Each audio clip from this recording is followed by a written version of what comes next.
What if I told you that in chapter 1152 of One Piece, we finally got confirmation that Shanks might have been cursed, that Zoro has been using Conqueror's Haki unknowingly, and that a legendary prince of Elbaf, long thought to be a traitor, may have actually been framed for murder? Yeah, this chapter is crazy. Hey everyone, welcome back to the channel. Today we're diving into one of the most lore-heavy and jaw-dropping chapters in One Piece history. This chapter feels like Oda dropped 3 mini arcs into one, a true feast for fans of Elbaf, the red-haired pirates, and the Final Saga. Chapter 1152 is titled An Awful Day, and it kicks off with a rather light but poignant cover page. Yamato has completed her journey to deliver something, and now Kawamatsu receives the hat that Tama wanted to give him. A nice emotional callback. But what's more interesting is how Ulti and Page 1 are now working under a new lord. Oda teases us again, showing us the fallout from Wano, but offering no clear answer about who this new lord is. Is it Buggy, Caribou, a leftover from the Rocks era? We don't know, but the title An Awful Day is important because it ties everything from this chapter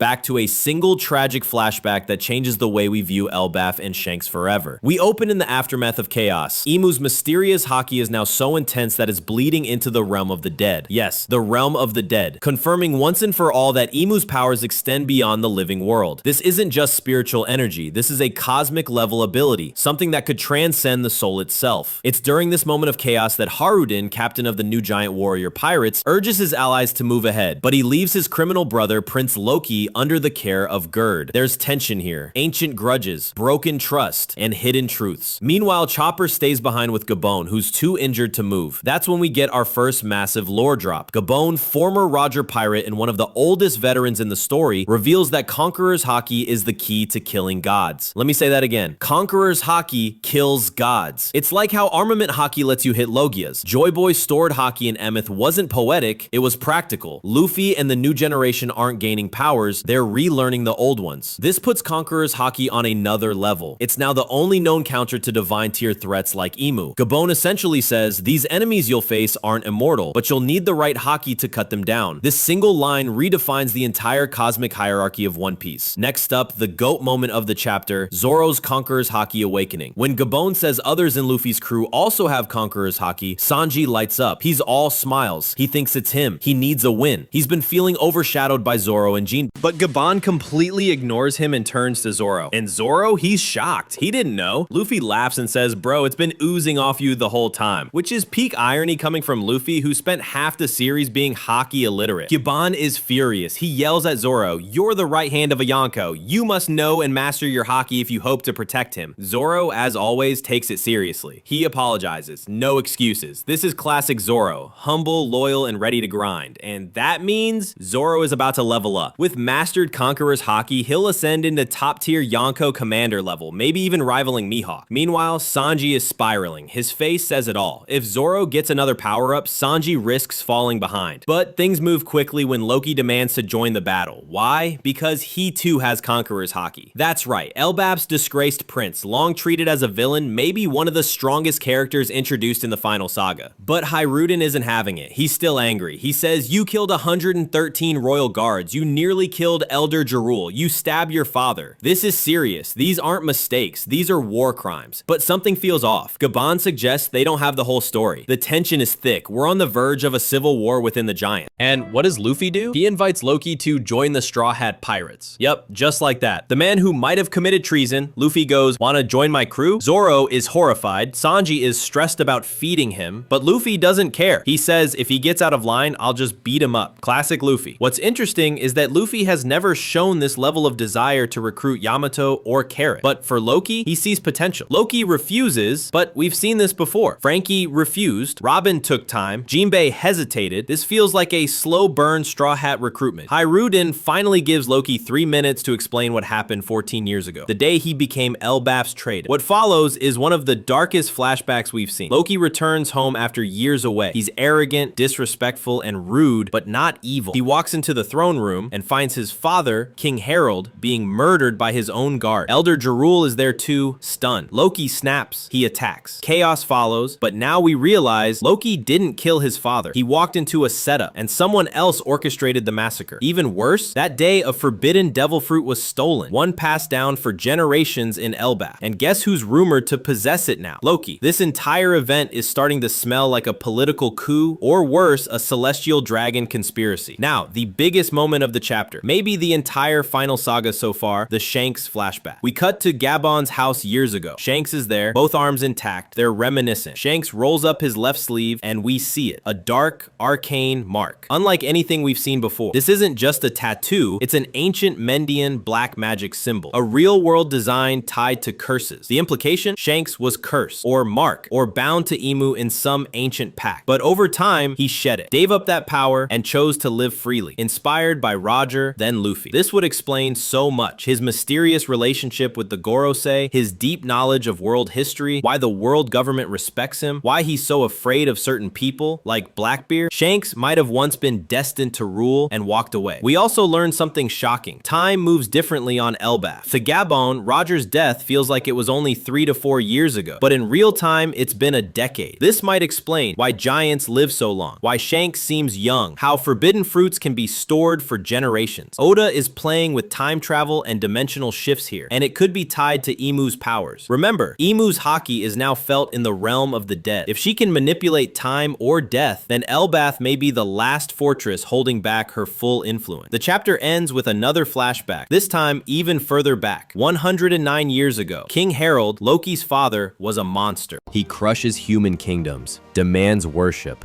He's arrogant, brutal, and possibly touched by the same curse Shanks once carried.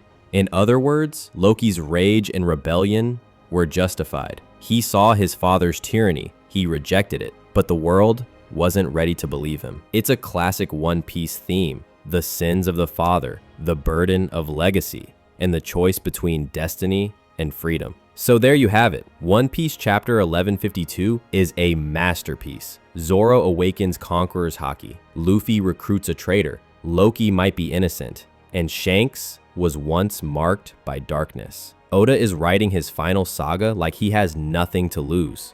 Every chapter is packed with reveals, twists, and heartbreak. Let me know in the comments, do you think Shanks was once a celestial dragon's weapon? Is Loki going to join the Straw Hats? And what happens when Zoro fully unlocks his Haki?